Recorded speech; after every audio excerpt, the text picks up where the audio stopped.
The book of Jeremiah continued.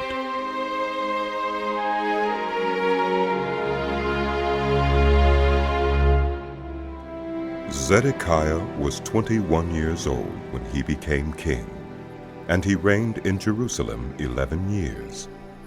His mother's name was Hamutal, daughter of Jeremiah. She was from Libnah.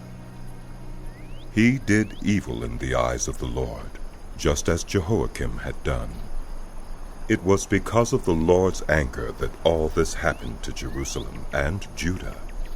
And, in the end, he thrust them from his presence. Now Zedekiah rebelled against the king of Babylon. So in the 9th year of Zedekiah's reign, on the 10th day of the 10th month, Nebuchadnezzar, king of Babylon, marched against Jerusalem with his whole army. They encamped outside the city and built siege works all around it. The city was kept under siege until the 11th year of King Zedekiah.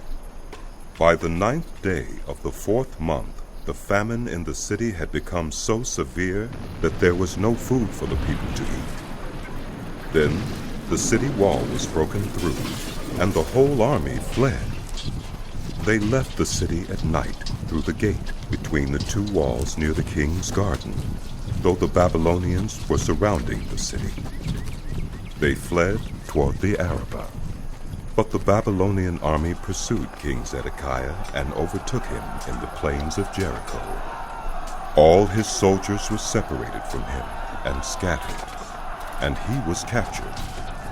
He was taken to the king of Babylon at Riblah in the land of Haman, where he pronounced sentence on him. There at Riblah, the king of Babylon killed the sons of Zedekiah before his eyes.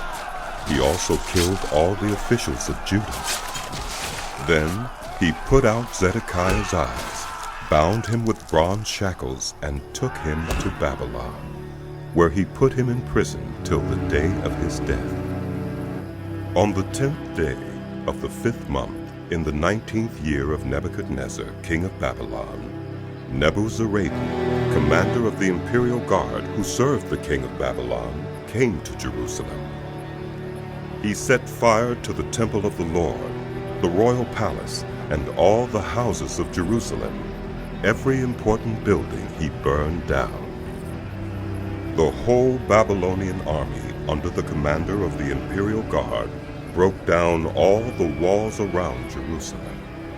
Nebuzar-adan, the commander of the guard, carried into exile some of the poorest people and those who remained in the city, along with the rest of the skilled workers and those who had deserted to the king of Babylon.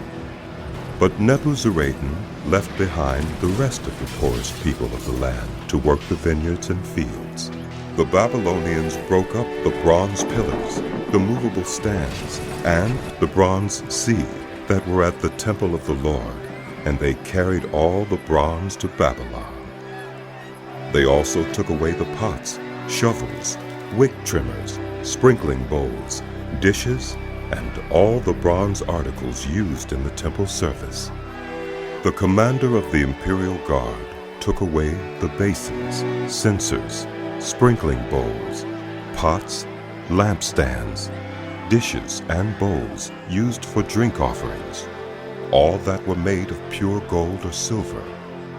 The bronze from the 2 pillars, the sea, and the 12 bronze bulls under it, and the movable stands which King Solomon had made for the temple of the Lord, was more than could be weighed. Each pillar was 18 cubits high and 12 cubits in circumference. Each was 4 fingers thick and hollow. The bronze capital on top of one pillar was 5 cubits high and was decorated with a network of pomegranates of bronze all around. The other pillar, with its pomegranates, was similar.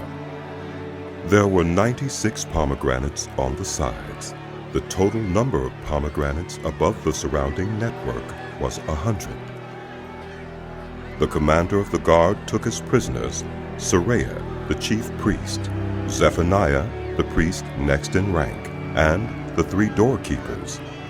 Of those still in the city, he took the officer in charge of the fighting men and 7 royal advisers.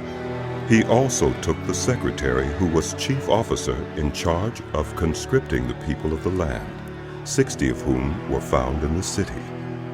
Nebuzar-adan, the commander, took them all and brought them to the king of Babylon at Riblah. There at Riblah, in the land of Hamath, the king had them executed. So Judah went into captivity away from her land. This is the number of the people Nebuchadnezzar carried into exile. In the 7th year, 3,023 Jews. In Nebuchadnezzar's 18th year, 832 people from Jerusalem. In his 23rd year, 745 Jews taken into exile by Nebuzar-adan, the commander of the imperial guard. There were 4,600 people in all. In the 37th year of the exile of Jehoiachin, king of Judah, in the year Evil-merodach became king of Babylon, on the 25th day of the 12th month, he released Jehoiachin, king of Judah, and freed him from prison. He spoke kindly to him and gave him a seat of honor higher than those of the other kings who were with him in Babylon. So Jehoiachin put aside his prison clothes, and for the rest of his life ate regularly at the king's table.